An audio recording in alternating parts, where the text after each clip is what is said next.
สวัสดีค่ะออร่าทาโร่นะคะคลิปนี้เป็นคลิปทั่วไปของชาวราศีพฤษภประจำเดือนสิงหาคมผู้ที่เกิดระหว่างวันที่16พฤษภาคมถึง15มิถุนายนเป็นธาตุดินนะคะตัวตนเจ้าชะตาของชาวราศีพฤษภเนี่ยเป็น The Magician นะคะเก่งมากชาวพฤษภท่านเนี้ยต้องเก่งและมีพรสวรรค์และมีความคิดสร้างสรรค์เป็นนักวางแผนเป็นนักกฎหมายติดต่อสื่อสารเก่งและเชื่อมั่นในตนเองทุกสิ่งทุกอย่างไม่ว่าอะไรเข้ามาแล้วแต่คุณจะทำมันได้หมดคุณคือผู้รู้ The Magician ตัวนี้หมายถึงผู้รู้ผู้ฉลาดผู้ปราดเปรื่องทุกสิ่งอย่างรู้หมดทำได้หมดทุกสิ่งทุกอย่างเป็นคนเก่งนั่นเองนะคะเก่งในวิชาชีพนั้นๆเก่งในสังคมนั้นๆคือคุณต้องเก่งทุกอย่างเป็นที่ชื่นชมต่อไปนะคะสิ่งแวดล้อมที่เข้ามากระทบเนี่ยได้8เหรียญงานของคุณที่ทำมันเข้ามากระทบคุณอย่างจังๆเลยตัว8เหรียญมันเป็นความพยายามมันเป็นการทำงานที่ใช้ฝีมือแล้วก็ต้องจดต้องจ้องกับมันนะคะมีผลกระทบและณวันนี้เราไม่ทราบว่าคุณใช้ความเก่งความกล้าความสามารถของคุณไปในทางที่ถูกหรือผิดแต่ว่าถ้าคุณใช้ในทางที่ผิดต้องวางลงนะเพราะว่ามันจะไปต่อไม่ไหวนะต่อไปนะคะ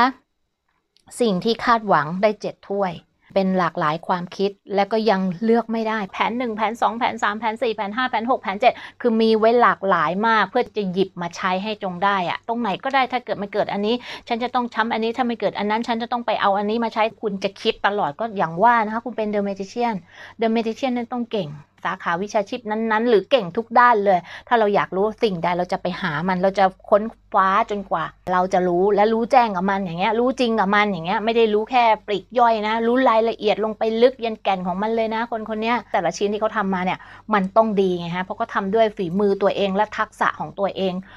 ล้วนๆเลยนะคะต่อไปนะคะอดีตที่ผ่านมานานแล้วได้3เหรียญไม่ได้ทำคนเดียวทำงานร่วมหุ้นน่ะมากกว่า2คนและทำงานอย่างเจริญรุ่งเรืองและได้รับเงินจากผู้อื่นเพราะเงินเป็นกอบเป็นกำมากเป็นเงินที่สูงทั้งนั้นนะที่ฟ้ามันเนี่ยนะคะไม่ใช่เงินต่ำๆนะงานที่เขาทำมันคือมีคนเอาเงินมาให้เขา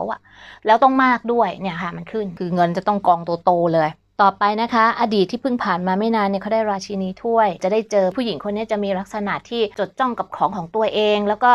ดูแลมันให้ดีที่สุดเท่าที่เขาจะทำได้นะคะมันคือการดูประคองถ้วยไว้เห็นไหมฮะแล้วก็ดูแลมันให้ดีไม่ให้มีไรไม่ให้มีฝุ่นไม่ให้มีอะไรมาเกาะถ้วยที่ถือเนี่ยนะคะเป็นถ้วยที่มีปลาด้วยเห็นไหมฮะในมือถือปลาก็หมายถึงความอุดมสมบูรณ์ต่างๆเนี่ยมันจะอยู่ในถ้วยนี้ทั้งหมดเลยแล้วเขาก็จะจ้องมองอยู่กับถ้วยตัวนี้นะคะเพราะว่าเดี๋ยวปลามันจะหล่นหายก็ลองมองดูที่เขาอยู่นะคะเขาอยู่บนเกาะที่มีน้ำแล้วก็มีข้างหลังเป็น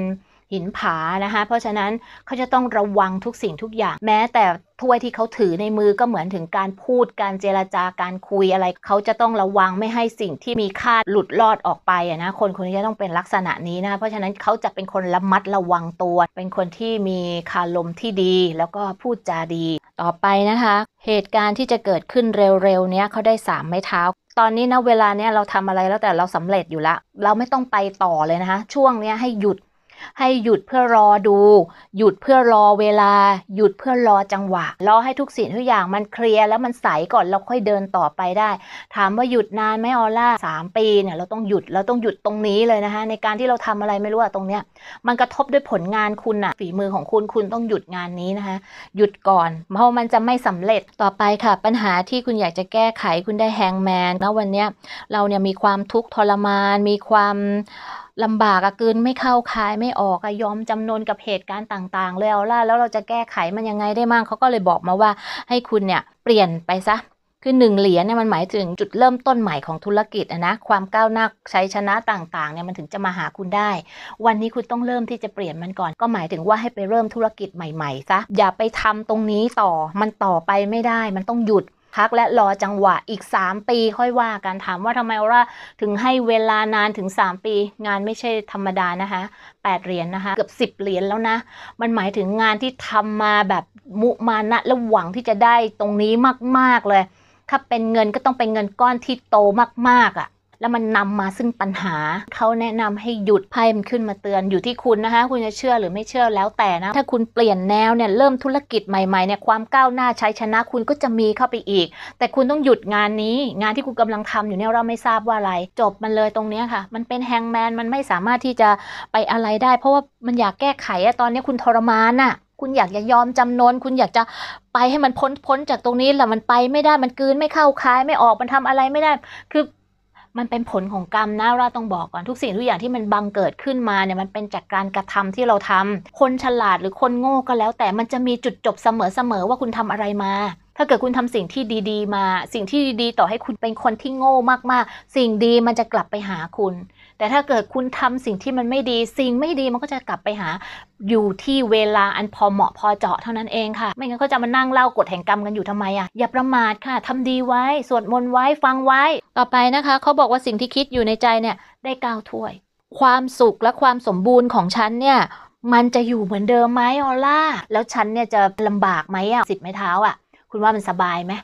อะไรที่มันหนักเกินไปเราต้องวางมันนะคะเอาที่เราทำได้ไม่ต้องอายค่ะอย่าอายสิ่งที่เราทำนะเป็นสิ่งที่มันไม่ถูกต้องวันนี้สมควรแล้วที่เราจะต้องได้รับกรรมกับมันตรงนั้นเมื่อยอมรับกับมันเสร็จแล้วเราจงเอาที่มันเหลืออยู่เนี่ยแหละค่ะไม้เท้านึงเนี่ยแหละค่ะใน10 ไม้เท้าเนี่ยเราถืออยู่ไม้เท้าอันเนี้ยค่ะทำให้มันเจริญรุ่งเรืองและทำแต่สิ่งที่ดีๆต่อไป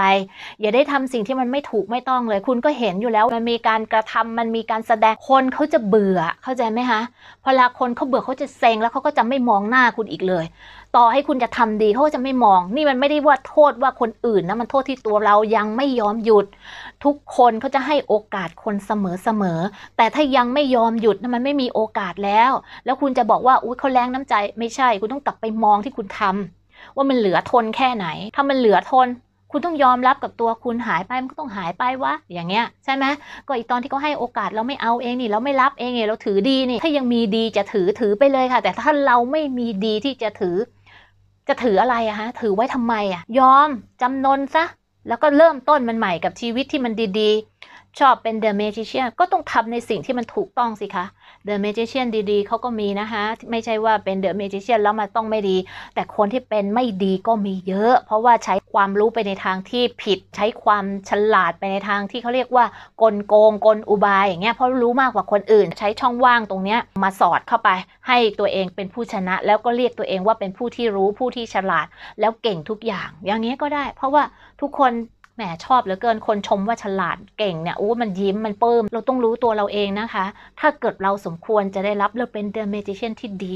โอเคค่ะคุณรับไปเลยเราเห็นด้วยดีใจด้วยชีวิตเป็นของเราเลือกผิดเลือกถูกได้นะคะถ้าเราเลือกผิดหนทางจะเป็นเช่นไรถ้าเราเลือกถูกหนทางจะเป็นเช่นไรสมมติวันนี้คุณเป็นพ่อคุณมีลูกแล้วคุณลองนึกสิคะลูกคุณจะได้รับผลกระทบยังไงบ้างแล้วถ้าลูกยังเหมือนคุณจะมองเลยเฮ้ยมันเหมือนเรานี่แล้วอนาคตจะเป็นอย่างนี้คุณจะไม่แก้ไขลูกคุณเลยเหรอคะเพราะฉะนั้นถ้าเป็น The Magician ต้องเป็น The Magician ให้มันดีนะคะอย่าเป็น The Magician เพื่อเอารัดเอาเปรียบผู้อื่นช่วยกันแล้วก็สร้างสิ่งที่มันดีๆให้กันสิ่งอะไรที่มันไม่ใช่สิ่งที่ดีเราอย่าได้เอามาใช้กับมนุษย์ด้วยกันเลยอันไหนที่เขาผิดพลาดเราช่วยกันแก้ไขเนี่ยค่ะมันจะเป็นสังคมที่ดีร่วมกันแบ่งปันสิ่งที่ดีให้กับคนอื่นนะคะสิ่งที่ไม่ดีปล่อยมันไปค่ะแล้ววางมันลงซะแล้วทำแต่สิ่งที่ดีกันนะคะคำในคลิปคำใดไม่สุภาพรักกราบขออภัยเป็นอย่างสูงนะคะฝากกด Subscribe กดไลค์กดแชร์ให้กับออร่าทาโร่ด้วยนะคะขอบคุณค่ะ